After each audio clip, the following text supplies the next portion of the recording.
subconscious mind is just taking it in. It's like sitting down and putting data into a computer.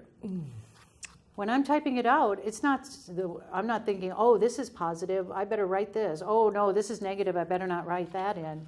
It's just going in. It's going in. It's going in.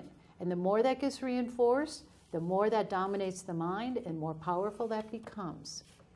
So what happens is, he goes on to say, if you fill your mind with fear, doubt, and unbelief in your ability to connect with and use the forces of infinite intelligence, then the law of autosuggestion will take the spirit of unbelief and use it as a pattern which your subconscious mind will translate into its physical reality. You will live from doubt, fear, unhappiness, jealousy, all those negative emotions. If that's what you're feeding your subconscious mind, that is how you're going to be living in a physical reality. That's how the law of autosuggestion and the laws of attractions work. So in this world, there is so much of this going on that obviously we all could benefit by a tune-up. Absolutely, because if you think about it, Gigi, if I have had years of giving myself the destructive thoughts and others around me are reinforcing that, what do I expect my life is going to be?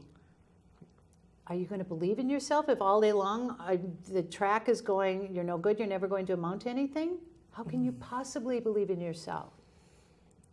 Now here's the good news. You can change it. Yay! You can change it. It doesn't have to be that way. What I do when I'm working with a client is I will have them feel that negativity. Because what happens, Napoleon is talking about the thoughts, but he's also goes on to talk about the emotions that go with it. So if I'm saying, oh, I'm really afraid of that, you can hear in my voice, I'm not afraid. But if I go, oh my God, am I afraid of that?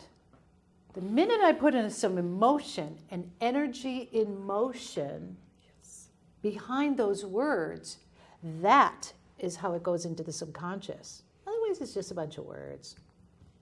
But if you put energy behind it, that feeds directly into that subconscious mind, and that is how you're going to live your life. So when I'm talking about, let's start out this year believing in ourselves, let's get rid of those negative emotions. So in a session, the nice thing about my work, and you've experienced this, you're not going to come back week after week after week after week after week. Usually I can do it in one, rare person it's 2 sessions. But you feel those emotions you no longer want to be feeling. All that unhappiness, you feel it and you're breathing. Breath moves energy. When little kids are really worked up, they have a hard time breathing. And it's what's happening is they're trying to get away from that emotion that's negative or unhappy because it's overwhelming to them. The stronger it is, the more they're trying to avoid it because they don't know what to do with it. So if you're around that enough, that's how you operate in life. Breath goes shallow, which is a lot of people when they're experiencing negativity. I hear all the time, people don't know how to breathe any longer. Kids breathe from their belly. Well, this is what I'm talking about. As that negative stuff starts to go in and then the emotions and negativity start to go along with it, there's only one way the body's going to deal with it. The breath goes shallow. I don't want to feel this. So when I'm doing a session with them, they're taking deep breaths and they're feeling it. This isn't an avoidance. This is unbearing all of that baggage. And we just get rid of it. I stay with my clients until it's gone. It's like giving them a clean slate. Just like this is January 1st, it was a couple days ago, and woohoo, we got a new year with nothing happening on it yet, and let's go make it something good. This is why I was so excited to come on your show and talk about let's start believing in ourselves again. Yes, very important. And the thoughts, and like you say, the emotions, and then, this is really ultimately a health issue. Yes. Because we haven't even touched the physical part. Oh my gosh. Can be another big show. Absolutely. Because what happens is they're like Russian dolls, and I've described this before. Our energy field is the big one. The next one in is the mental. The next one in is the emotional. Then we have this tiny little physical body here. And all of those layers are feeding to the physical, and that is our blueprint for health or disease. So if you've got negativity going on, it eventually manifests as physical disease. There's no place else for it to go. It goes to the physical. But that too is reversible. So let's clean out those negative emotions and then let's catch those negative thoughts. Because that's what this book, Think and Grow Rich, is actually talking about. If you've got a negative track going on, start feeding it the positive. Start telling yourself, you know what, I can do this.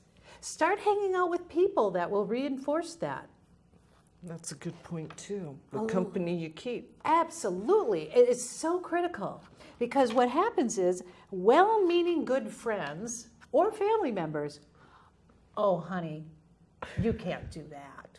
What do you mean I can't do that? Why not? Because you say so? But suddenly these are people we love and trust and they know me, and so of course, well, they've got to be right. So I'm starting to try to get a positive, and then I'm surrounding myself with people that is going to feed back the negative and try to reinforce the old pattern. So you want to make sure that you keep what you share with those people at a minimum. Because if you're going to go for something positive, I'm going to start my own business. I love baking cookies, and I make the best cookies in town. So you know what? I'm going to open a bakery so I can share it with everybody. Oh, honey, you can't do that. Oh, no. There's no way. Do you know how hard it is to go into the restaurant business? Absolutely. You don't want to do that. They'll give you every reason why it can't work. And then pretty soon you're going, wow, you're right. That wasn't a great idea. What made me think I could start my own business? What was I thinking? What was I thinking? Actually, what were they thinking? Who are they to tell me I can't? If you said to the 3-year-old, you know what, honey? You make great cookies. You can open up your own bakery. They'd go, yeah! Let me practice a lot, Mom and Dad, because I love making cookies. And wow, I can actually make people happy making them my cookies. That's how a 3-year-old thinks. Yes. We started out thinking that way until we have all these people around us telling us we can't. So instead, either hold it to yourself and don't share it with people until you've proven to them I'm doing it. Then they go, I knew you could do it all along. I knew you could do it. And then you're thinking, yeah, right. Well, great, thanks. I'm so glad for that support. But you know, if you would have told them in the process, they would have been the first to shut it down. Yes, the proof is in the pudding on many things. Oh my goodness, there's so many examples. And I'm sure the people listening can think in their own lives and go, oh my God, I know how many times that's happened to me. So when you clear out your emotions and you start to get your thoughts thinking positive and you start to think, what do I want my life to look like if I'm thinking positively, and I believe if I love my life and I can't wait to get up in the morning, what would I be doing? What were my dreams? What was I really good at? Maybe I can go back to that. Exactly. If people can get in touch with who their authentic self is, that's what it and is. Do what they love. A dear friend of mine works in psychiatry in prisons. I spoke with him last evening, and it was wonderful. He loves what he's doing. He wants to live to be at least 100, and he never wants to retire. Why does everybody say, when are you going to retire? He's good at what he does. He loves it. He's keeping his brain active, and he's being of service. He's contributing. Big time. It brings him joy. Why would you want to retire if it's bringing you joy? Yeah. That's how it's supposed to be. Exactly. That's exactly how it's supposed to be. Yeah. So that's what I'm sharing with people tonight. We can get rid of the negative emotions. Then you can start to catch your thoughts and start to feed yourself the positive. That's what he talks about. You start to tell yourself, I can do this. You write out, what is it that you want? You visualize yourself doing it, because that's the other power. We can see ourselves doing what we want to be doing. And then when it starts to happen, that's the laws of the universe. You start putting all that energy and desire in the positive direction instead of the negative, yes. The world automatically opens up those doors and it brings it back into you. That's that physical, that equivalent he was talking about. It's the laws of the universe on how it works. And I think fear factor gets in the way, but a lot of times we need to step out even if we do have that fear. I know I pray for courage a lot throughout my life, but I know the fear factor comes up for many people. Oh, fear, doubt, that's what I can help people get rid of. Exactly. If you have a fear